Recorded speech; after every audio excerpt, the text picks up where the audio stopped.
Coach Cisco, thank you so much for your time. Really appreciate you taking the time out of your day to jump on here and talk shop. For the listeners at home, will you tell us a little bit about your background, kind of your motivation and where you are currently? Sure. Well, first off, thanks for having me. I really appreciate you asking me to be on your podcast. My name's Dr. Cisco Reyes. I guess historically, I've always considered myself to be a coach who's a professor. I come from a family lineage of being teachers. My grandpa was a teacher back in the Philippines, and my dad's a professor and has worked his way up through the ranks of being a professor. So it's kind of in my blood to be a coach and a teacher. But I've always had a passion for sports, which is why I've gravitated more towards the coaching side. And I think all of us know that teaching is coaching and coaching is teaching. You're just in a different environment and different setting. Going back, I had a chance to play college baseball at Pacific University here in Forest Grove, Oregon. Had a bachelor's in exercise science with a minor in coaching. And then after undergrad, I went to the University of Idaho for both my master's and my PhD work there, both in exercise and sports science.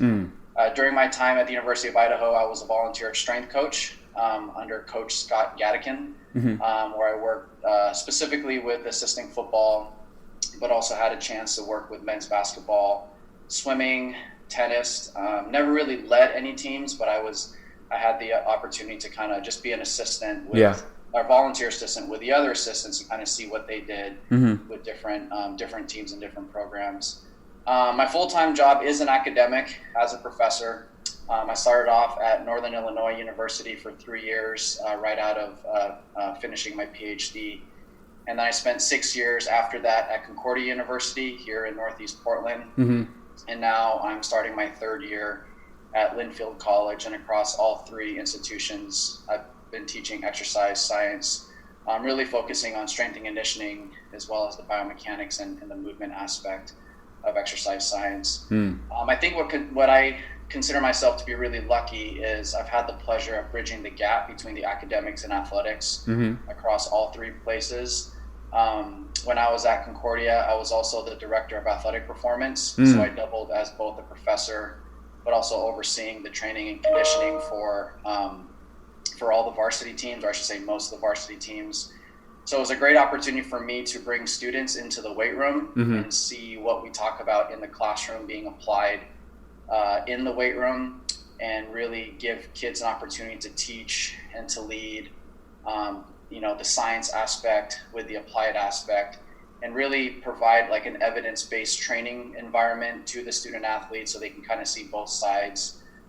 Here at Linfield, I don't have an official title in regards to the strength conditioning piece, but I constantly provide consulting with the varsity teams when it comes to training, program design.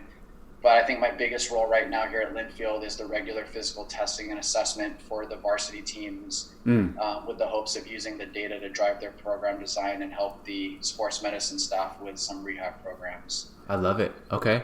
That's awesome. Being able to, tackle things with different perspective now, right? Because you've been, like you said, academic, you've been in sports performance, right? And so being able to look at everything from that like holistic view of like, all right, like how can we assess this and how can we attack it and how can we make it better? So I think that's really valuable, Yeah, you're right. And I think we get in trouble in our field where, the academics and the athletics are completely separate. Yeah. And so you only have the athletic point of view, and then you only have the academic point of view. But, in order for us to truly serve the athlete that we're working with, both sides have to work together and understand both perspectives. Yeah.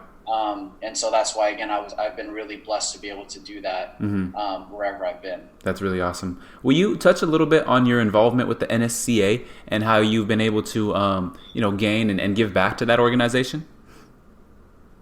Yeah, I became a member back in 2005. That's when I sat for my CSCS and was officially a member back then when I was still in graduate school. And since then, I've regularly attended the national conference as well as the state clinics. When I was in Illinois, I went to the state clinics there. Yeah. And then obviously running the state clinics here in Oregon and going to the national conference, both to present research, but then also to network and listen to top-notch professionals in our field. Mm-hmm.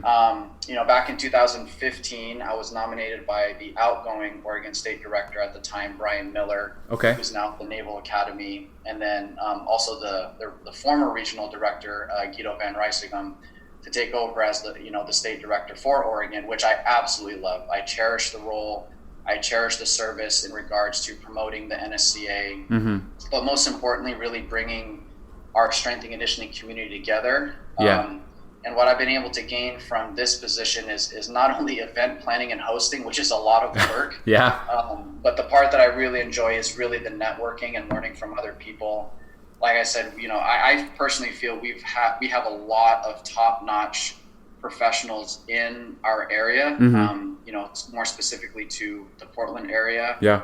That need some recognition, Mm-hmm. and need to be known a little bit more. So being able to bring them together, once or twice a year to network and talk and, share ideas. I really appreciate the platform that the NSA has provided me to be able to do that.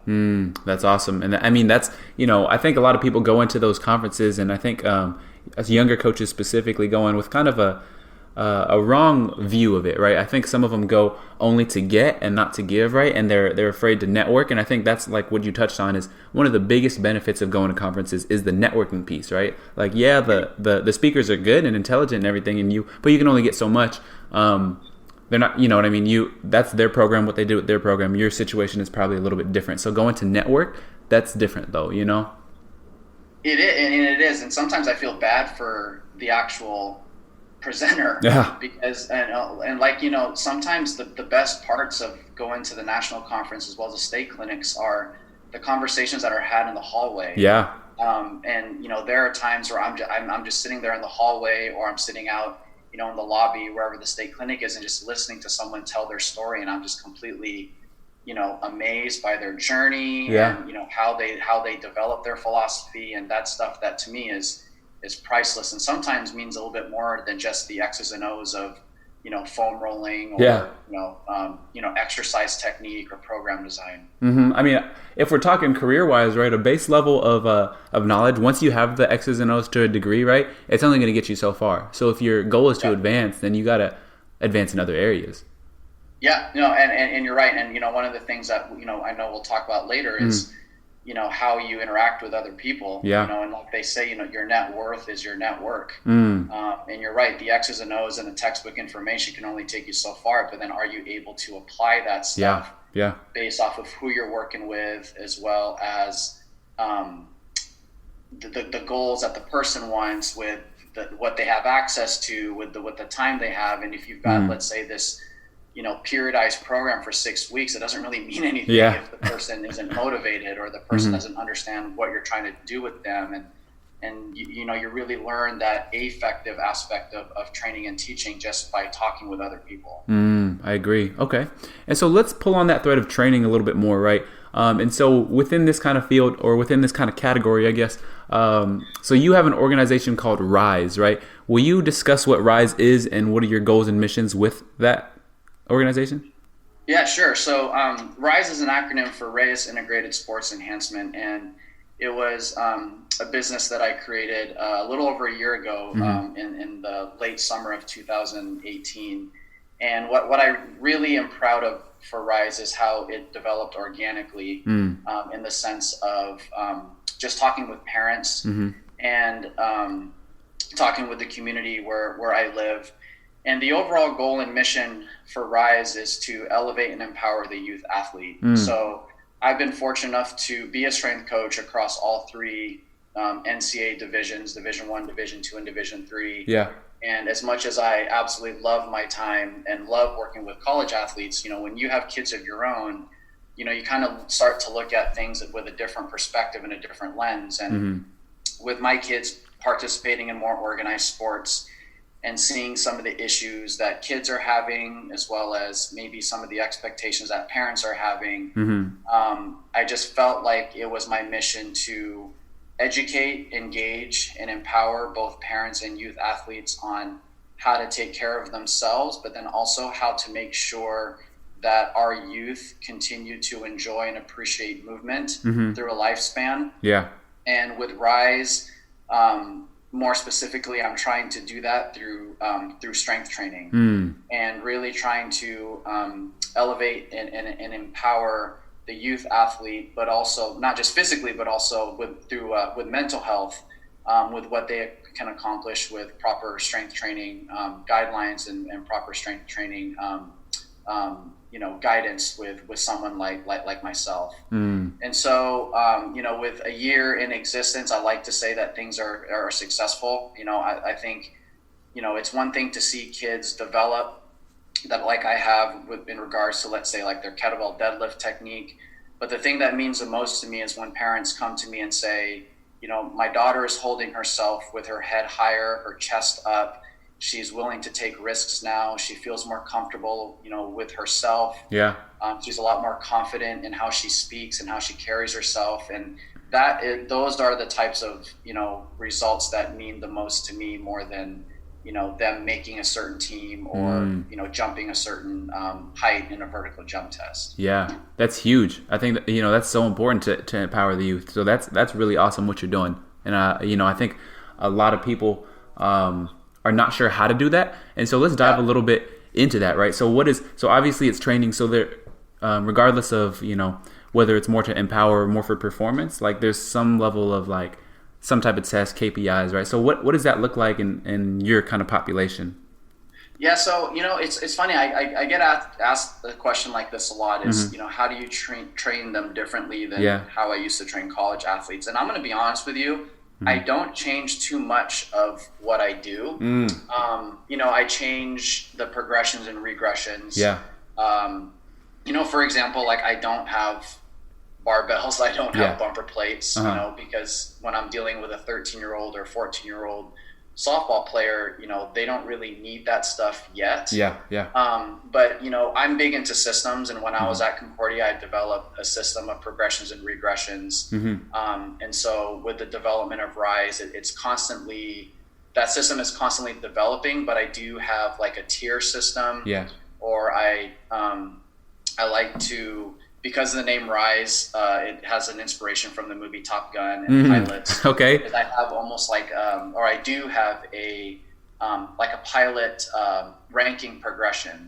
And the way that they move up in those progressions is based off of their movement competencies across the bilateral squat, a split squat, a hip hinge, an upper body push, an upper body pull. So it kind of provides them that dangling carrot of, in order for me to move up to, a lieutenant, I need to be able to do these, competencies with, this specific hip hinge exercise. And plus, as you can imagine with kids, it's something fun. It's something different. It doesn't really necessarily have that, training or exercise type of feel to it. And again, I had something very similar when I was at Concordia. Granted, it didn't really have names associated with it, but in order to be able to do, a barbell deadlift, you have to be able to do these three things first. And the nice thing working with kids is that they haven't really developed a lot of those bad habits that you might see with an 18, 19, 20-year-old. And so, with my experience, they actually catch on to exercises really, really quick in regards to maybe making some corrections. Some of the coaching cues that I use, obviously, we really focus on more of the external cues, but the great thing about my job, whether it is in the college setting or working with youth, is that it keeps me hip, because I kind of have to stay current with what's cool and what's not. And so if I have to take a coaching cue and relate it to a video game or a TV show or a movie that they watch, that enables me to engage them a little bit more. And gets them to feel, what I want them to feel during exercises. So in the grand scheme of things, I don't really do a lot of things differently in how I approach training. I think maybe one of the other biggest things is I just try to make everything as much as possible a game.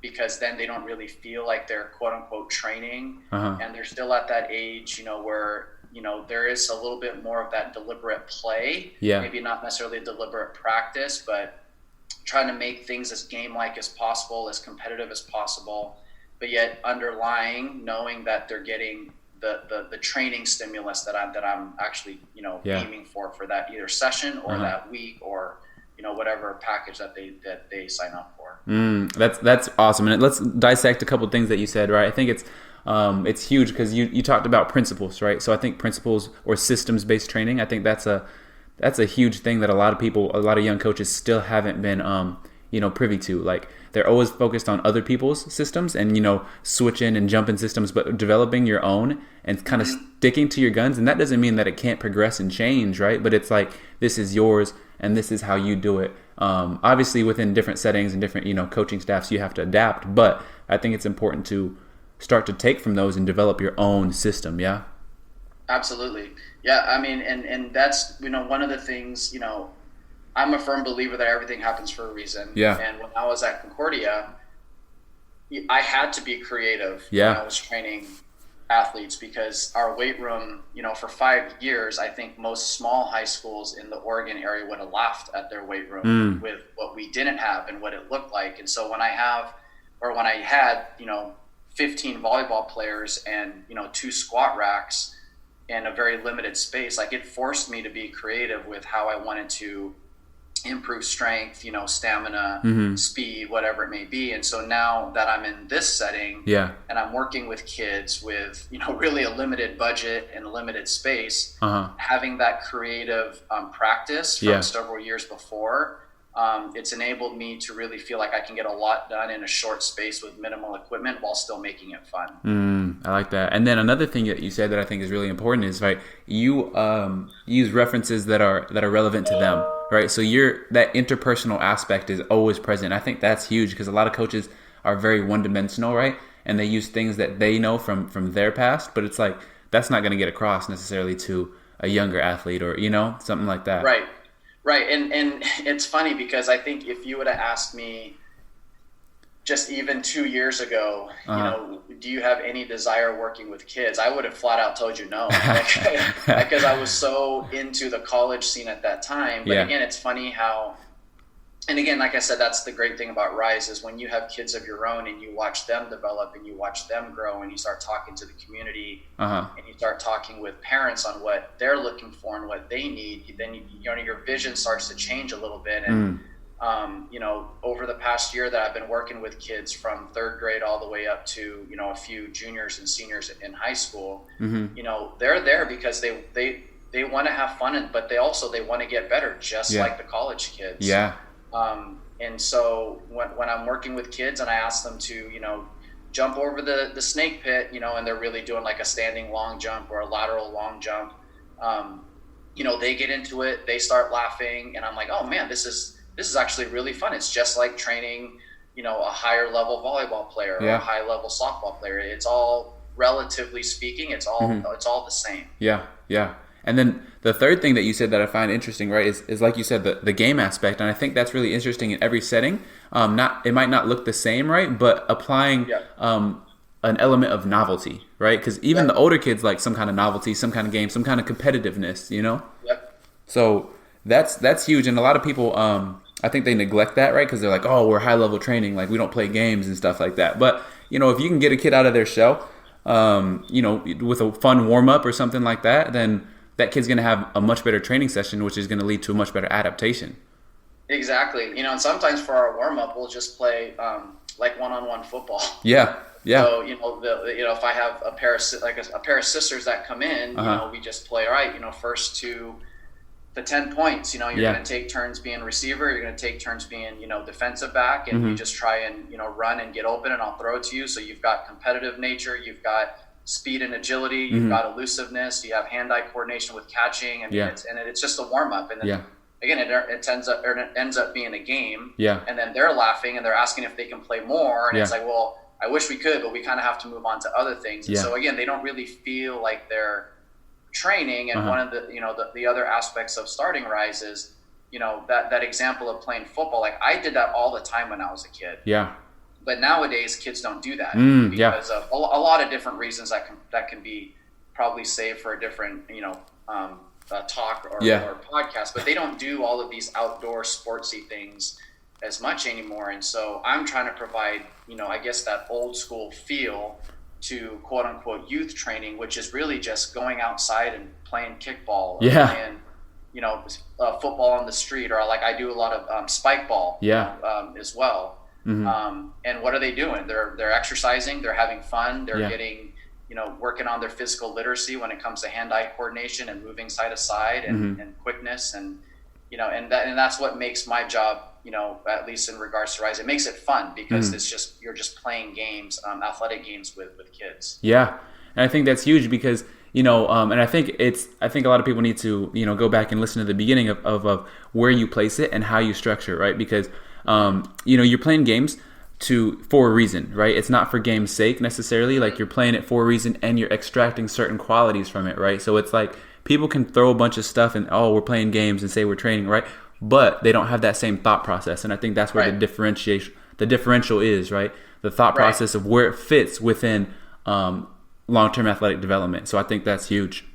Right. And, one thing I tell young strength coaches too is, just make sure you have a purpose and an explanation for everything that you do. Because if you have that purpose and explanation, and because you're always going to ask the question, why are we doing this? And if you're able to give them a very, solid answer of why we're doing it and how it relates back to their goals, then obviously you're going to be creating buy-in. And so, when I do have parents come pick their kids up and they're asking like, well, why are they playing spike ball? I thought, they're coming here to train. And I can say, well, they are training because they have to be quick. They got to work side to side. They got to be able to catch the ball. They have to be able to communicate with each other on who's going to get the ball. And they're like, oh, I see where that's, and then, then you got buy-in right there. Exactly. I love it.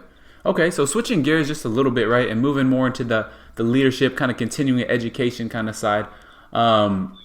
You've been kind of in a leadership role a lot of your career. And so what is your approach in managing those under you, whether it be like staff in the strength and conditioning realm or, other professors that are, just kind of getting on board? What does that kind of look like?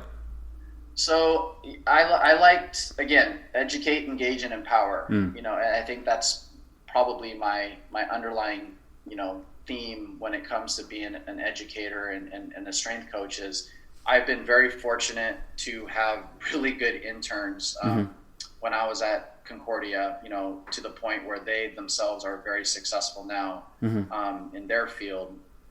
And, one of the things that I don't like to be a dictator in regards to a leader. I want to give them autonomy. Yeah. And I like to provide them choice on, what they think should happen, what we should do. Do you want to run this warm up? Do you want to run this lift? Do you want to run this piece of technology, and kind of give them the feel of like, do I feel comfortable doing this? And so I think as a leader, I guess I would describe my leadership in a way where I want to introduce something, I want to educate them on something, but at the same time, at some point, I want to start falling back and letting them move more towards the front. Yeah. And so, with my internships, again, I'm very systematic. I have a certain system that's in place when kids do intern with me where, the first 3 weeks might just be you watching, but I tell them at some point, like, you're going to be running this show and here are the expectations that I'm going to have when it comes to, either running a practice or just even something as small as leading the warm up. Because I want them to be leaders. I don't want to be the only one that's leading. And so what I hope to accomplish when working with students and even with youth athletes is I want them to be a transformational leader. I want them to be a leader that when they go into their field, in their society, that other people will be looking at them as like, wow, they're very innovative. They're very creative. They know how to communicate. They know how to be relatable.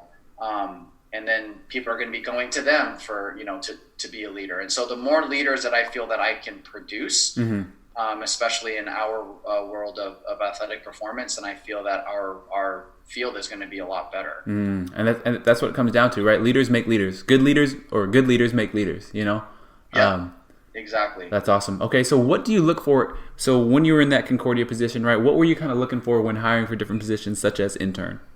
Well, first, I look for, are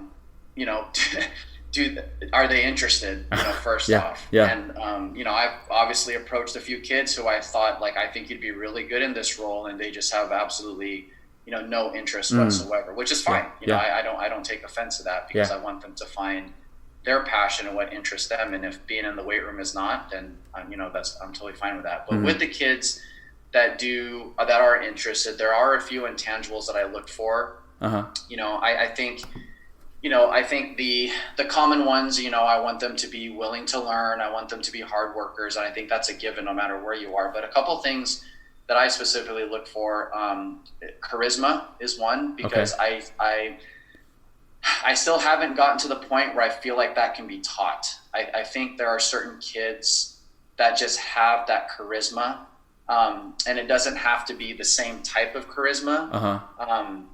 Everybody has a different way of standing out from the crowd. But that's one thing that I look for. I also look for character. I think the perfect example, I saw this on social media, was Dak Prescott, quarterback for the Cowboys. I believe it was his rookie year, so what was that, 3 years ago? But there was a video of him sitting on the bench, and he was drinking from a cup of water, and there was a garbage can right behind him. And after he finished drinking the water, he threw the cup over his shoulder, thinking that it was going in the garbage cup or the garbage can, and he missed. And I think any other NFL player, or probably even a person in general, would have just left it, knowing that, well, we've got the athletic training staff, or ball boys or whatever that can clean it up. But he walked around the bench, he picked it up, and he put it in the garbage can. And I think that's a definition of character that, again, I don't think yet can be taught. I look for initiative, as well as, I guess, forward thinking. So, if they've been with me for, let's say, 6 training sessions, and they know that these specific pieces of equipment need to be set up for the deadlift or for the warm up, am I still having to tell them, you need to go set this up, you need to go get this? Or are they able to look, again, be forward thinking and say, all right, we've done this before. I know Cisco's going to need this. I know this coach is going to need this. And they just go and get it, and they just go do it. That's another thing, that I look for. I look for creativity, because I want to learn from them as much as, they probably don't know that. But I learn a lot from my interns. They can bring a different perspective and a point of view from, that to training, or how to talk to someone that I want them to be creative, and I want them to show their creativity. And finally, I look for bravery, because I've been in that situation before where, you're standing in front of 50, Division I football players, and you have to lead the warm up, or you have to teach a certain exercise. And, is there someone that can just grab the bull by the horns and say, I'll do it, and I'm going to do it to the best of my abilities. I might be wrong, but that's okay, because I'm learning, and we're all learning. So I think those are the big things I look for when I'm, hiring an intern, and I'm, actually interviewing some interns this week for Rise, and those are the things I'm going to be looking for. I love it. Okay. And then kind of shifting gears, but within the same framework, right? What's your kind of opinion on high school strength and conditioning, or high school training as a whole right now? It's really hard for me to say, because I haven't been exposed to high school strength and conditioning, at least in this area, a lot. Okay. I think my only exposure is just talking to kids here at Linfield, and just saying, hey, what did you do for training, or who did you go see, or where did you go? So it's really hard for me to say, yes, no, good, bad. There are private facilities here in Oregon that I highly recommend, because I know the people, that work there, but that's more the private sector. In regards to the high school in itself, I've heard good and bad. And I've heard some places are their high school, whether it's a football coach or it's one of the teachers, that runs the weight training sessions for the high school, they do a really good job. I've heard some that, they're still doing things in the 80s. So it's hard for me to come to a conclusion on how things are going at the high school level, but that's obviously something that I'd like to target. With Rise, is just kind of getting a feel for what high school athletes need with training, and hopefully not necessarily taking over, but just helping coaches be more educated. I mean, and the reason I ask that is for that simple fact, right? To help coaches be more educated, and young coaches coming in that might be listening to this is they're trying to figure out where they're going to land, or what kind of realm. And I think high school is a legitimate opportunity that people need to consider because it's in need. It is. So it is. You're absolutely right. It is. And if you look at the trend within strength and conditioning, 10 years ago, everybody wanted to get into either the pro or the Division I setting. What the trend that I'm starting to see is that now I guess you can say the quote unquote popular places to go now are the smaller schools and the bigger high schools. Mm-hmm. And with that trend, I'm seeing that more coaches, strength coaches are going to want to get into the high school setting. Yeah. Because again, you're going to have access to, 400 student athletes where you can really make an impression on their movement skills, mm-hmm. Their mental health skills. We need more educated people in the high school level. And again, that's why it's not taking anything away from, some of the high schools that may not necessarily be doing the right things, is because maybe their coaches just don't know. They just they don't have the opportunity to go to continuing ed events to really figure out what it is that they could be doing to better serve, their high school kids. Yeah. Okay, and then switching gears a little bit again, right? So let's go into professional development specifically for young coaches, right? So this is kind of an area where it's largely unregulated. Nobody really knows what to do. But in terms of like application materials, so if we're talking resume, cover letter, list of references, what kind of tips or recommendations do you have on this? Good question. It's hard because resumes and cover letters differ from industry to industry. Yeah. And so it's really hard to say like it has to have this, and you have to mention this. That's hard. But a couple things that I specifically look for in both resumes and cover letters. Number one is just organization and structure. And what I mean by that is our visual organization and structure. Yeah.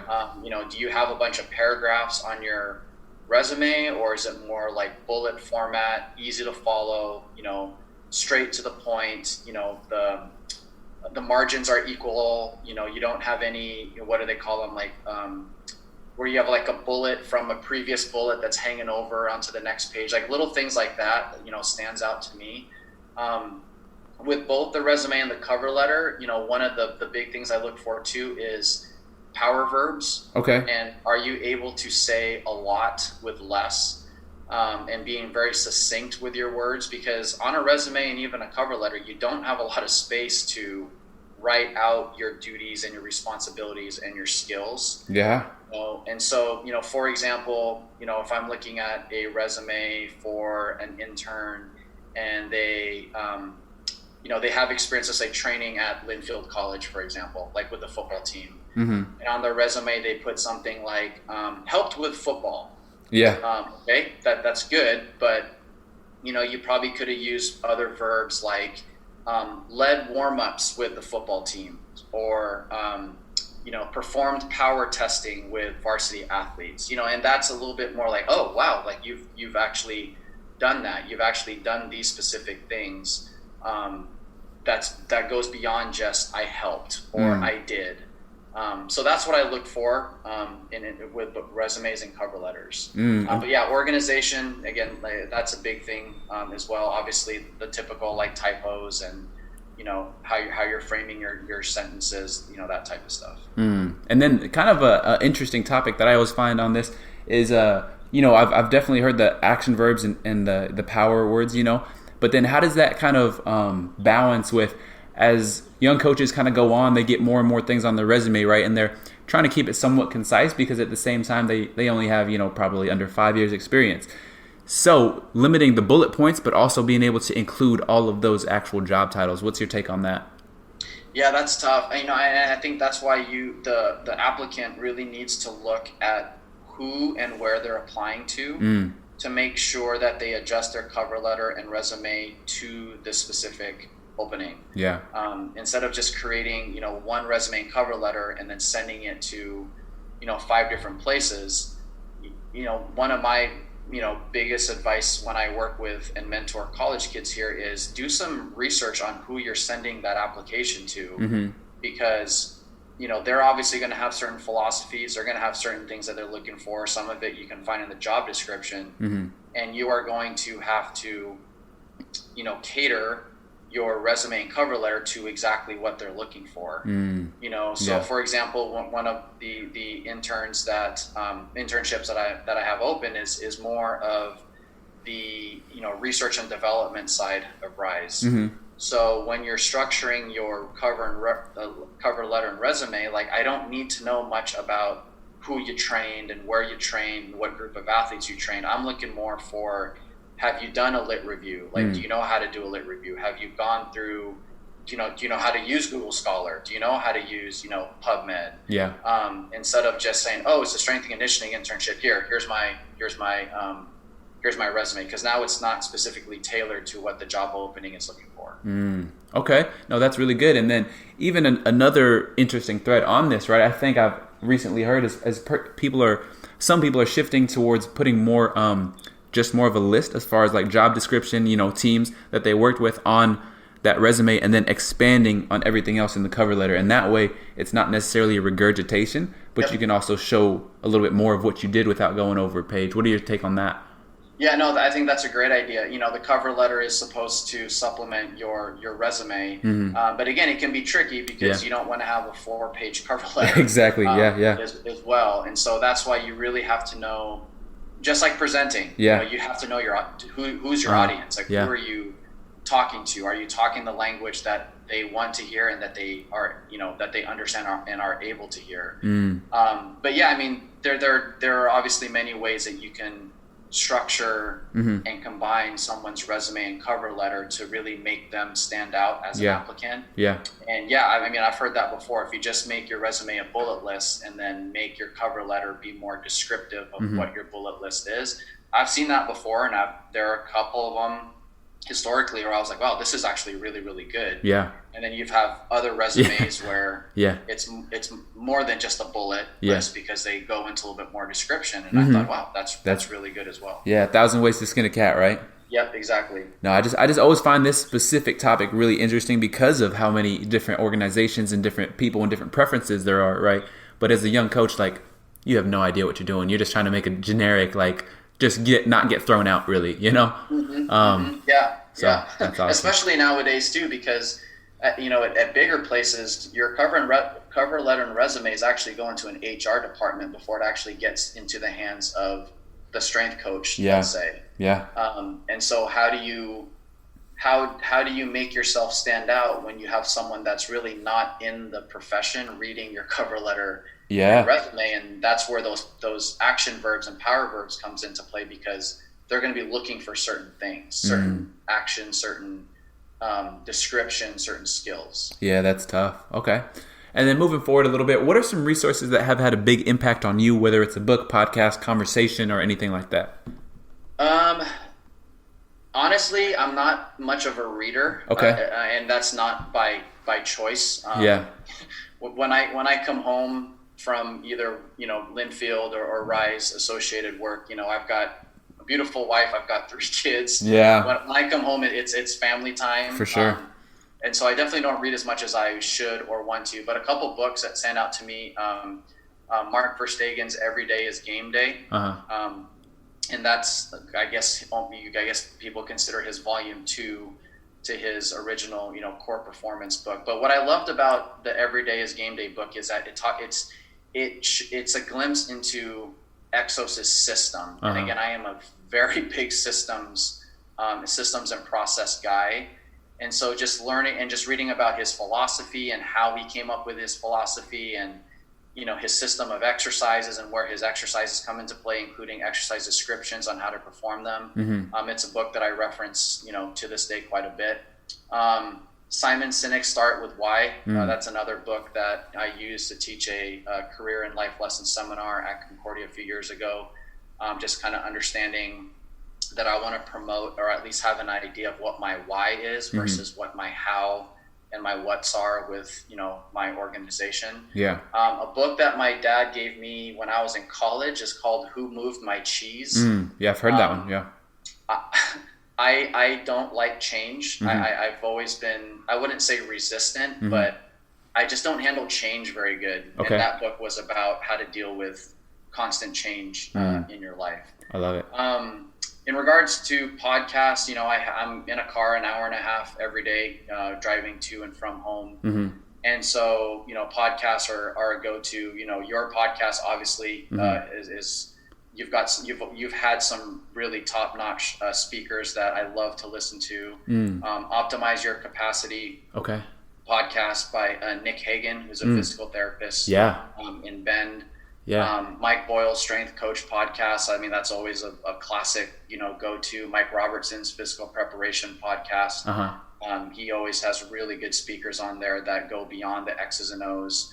And then lately, because a part of RISE that's being developed is softball training skills because of my background in baseball and just coaching my daughter's team. I've been listening to the ABCA Calls from the Clubhouse podcast, which is the American Baseball Coaches Association official podcast. And while it is very baseball specific, there's a lot of aspects of motor learning that those coaches talk about that can really be used in all aspects of, skill development across all aspects of sports. So podcast wise, those are my big ones. I think my number one resource is what I call coffee dates. Okay.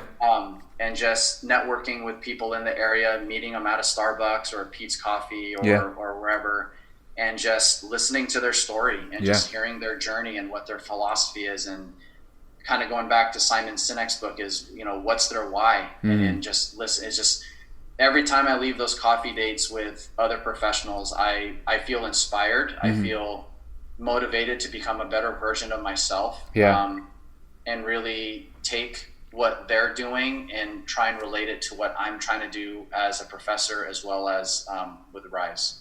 I love it. Okay. And then shifting into this last segment here, just a few questions we'll try to roll through. If you have any, what are some quotes that you live by? The one that I've always lived by ever since I was in high school, it's an old Thomas Jefferson quote, the harder I work, the luckier I am. And that's always been a foundational quote in my eyes, is if I just keep working, even when times are hard, just keep working, things are going to break my way. A few years ago, Vice President Joe Biden was introducing Craig Sager at the ESPYs with the Jimmy V Award, and he had a quote where he actually quoted his dad that said, "Never explain, never complain, just get up." And that really resonated with me because that's kind of how I am. I just do it. That's I guess another quote is just the Nike quote is, I've never been big into complaining. I've never been the type to complain, and I don't like it when other people complain. And I don't know if it's an old Filipino saying, but stop looking with your mouth and start looking with your eyes type of thing. Is don't tell me what's going on or what the issues are. Why don't you just figure out how you're going to get it done? So those are, I think, the three main quotes that really stand out, for me. Okay, those are good ones. And then what is the best advice you've ever been given? The one that really resonates with me is, I think several people on your podcast have mentioned it, is, be comfortable being uncomfortable.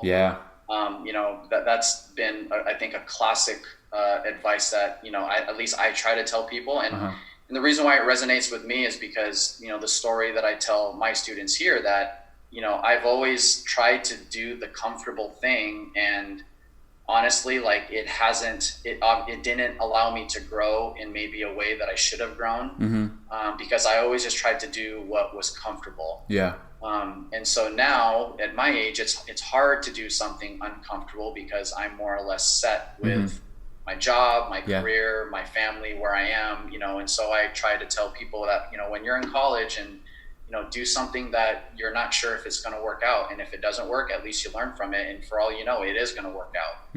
I like that. Okay. And then the last question kind of here on this segment, what projects are you currently working on, and how can people kind of reach out to you and follow your journey?